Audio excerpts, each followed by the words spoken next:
சிபிஆர்னு சொல்றதை பற்றி நீங்கள் கேள்விப்பட்டிருப்பீங்க. சிபிஆரில் என்ன நடக்குது அதான் இன்றைக்கி நாங்கள் பார்க்க போகிறோம்.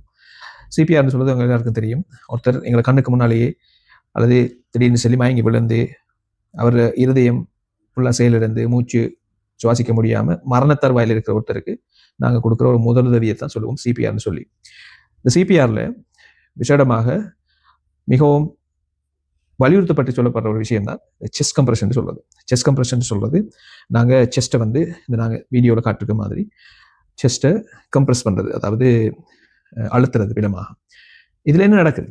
நாங்கள் திரும்ப நின்று போன அந்த இதயத்தை இயக்க வைக்கிறோமா? அதுதான் நாங்கள் பார்க்குறோம் இன்றைக்கி. உண்மையிலே இந்த நிகழ்வு நடக்கிறதுக்கு முந்தி வர முதல் நிமிடம் வர அந்த குறிப்பிட்ட நபர் சரியான முறையில் சுவாசித்து கொண்டு தான் இருந்தார். அந்த நேரம் சரியான முறையில் சுவாசத்தின் பிற்பாடு அவர இதயம் வந்து சரியாக செயற்பட்டு கொண்டிருந்தது. சரியான முறையில் மூளைக்கான மற்ற அங்கங்களுக்கான குருதி சுற்றோட்டம் நடந்து கொண்டே தான் இருந்தது. சடுதியாக இந்த இருதயம் செயலிழப்பால இந்த சுற்றோட்டம் எல்லாம் வந்து நின்று போச்சு.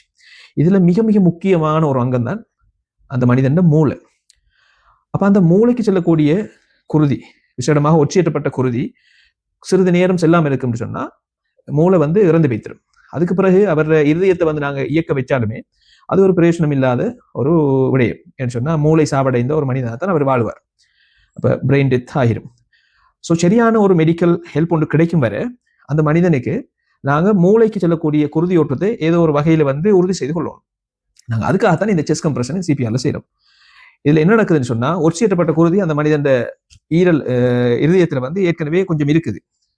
ஸோ அந்த குருதியை நாங்கள் ப்ரெஸ் பண்ணுவதன் மூலமாக அந்த இருதயத்தை வந்து நாங்கள் எக்ஸ்டர்னலாக வெளியால் இருந்து ஒரு ப்ரெஷரை கொடுத்து அந்த இருக்கக்கூடிய குருதிகளை நாங்கள் அவரோட மூளைக்கு வந்து செல்வதற்கு உதவி செய்கிறோம்.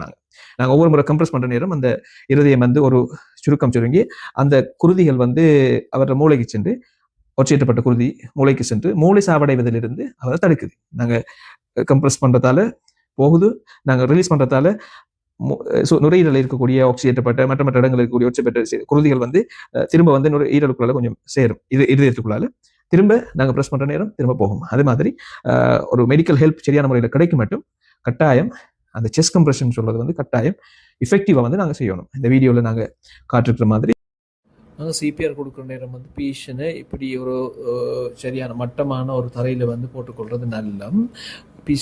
சிபிஆர் கொடுக்குற ஆள் வந்து கையை வந்து மடிக்கக்கூடாது. முழங்கையினால் கை நீட்டு கையாக இருக்கணும். ஒரு கையில் இன்னொரு கையை வச்சு இப்படி காட்டிருக்க மாதிரி லாக் பண்ணி கொண்டு பேஷண்ட்டை செஸ்ட்டில் வந்து லோவர் ஹாஃபில், அதாவது lower half of the sternum கீழ் பகுதியில் வந்து இப்படி கையை வைக்கணும். நாங்கள் வச்சு ஒரு நிமிடத்துக்கு 100 to 120 தரம் வந்து கம்ப்ரெஸ் பண்ண வேண்டி இருக்கும். நான் ஒரு முறை கம்ப்ரெஸ் பண்ணுற நேரம் 5 சென்டிமீட்டர்லேருந்து 6 சென்டிமீட்டர் கொஞ்சம் ஆழமாக எங்களோட கம்ப்ரெஷன் வந்து போகணும். அதான் எஃபெக்டிவான சிபிஆர்னு சொல்லுவோம். நாங்கள் இப்படி வந்து தொடர்ந்தேச்சியாக பேஷண்ட்டுக்கு செய்கிற நேரம் மூளை சாவடைவிலிருந்து அவரை தடுத்து கொள்ளலாம். அதுக்கு பிறகு மெடிக்கல் டீம் வந்து அவங்களுடைய சரியான ட்ரீட்மெண்ட் முறையை ஸ்டார்ட் பண்ணி அதுக்குரிய சரியான ட்ரீட்மெண்ட்லாம் செய்வாங்க.